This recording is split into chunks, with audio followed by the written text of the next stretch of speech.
मराठवाड्याच्या बऱ्याच घरामध्ये नाश्त्याला काय करायचं म्हटलं की पटकन लक्षात येतो तो म्हणजे थालीपीठ। साधी सोपी थालीपीठाचा हा प्रकार आहे। तर इथे आपण दुधीचे थालीपीठ पाहणार आहोत।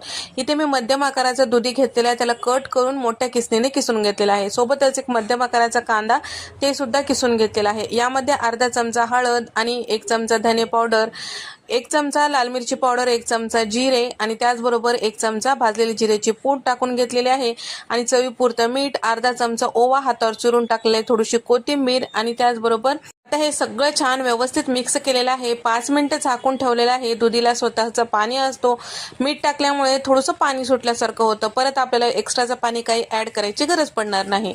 आता इथे मी अर्धी वाटी बेसन पीठ, 2 वाटी तांदळाचं पीठ, 1 चमचा आलं लसणाची पेस्ट आणि 3 चमचे पांढरे तीळ टाकून छान व्यवस्थित मिक्स करून घेतलेलं आहे। तर छान असं तिंबून घेतल्यानंतर इथे पाण्याची अजिबात मला गरज भासली नाही। छान असं पिठाचा गोळा तयार झालेला आहे। कॉटनच्या कापडावर थोडंसं पाणी शिंपून यावर आपल्याला थालीपीठ थापून घ्यायचं आहे। वरतून थोडेसे तीळ लावून घ्यायचं आणि छान याला छिद्र करून घ्यायचं।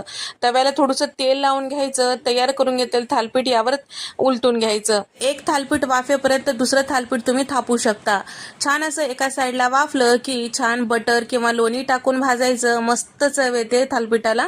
तर या पद्धतीने दोन्ही साईडला छान लालसर असं भाजून घ्यायचं, खमंग चव येते, छान खुसखुशीत थालीपीठ तयार होतात। दह्यासोबत, लोणीसोबत आणि त्याचबरोबर लोणच्यासोबत तुम्ही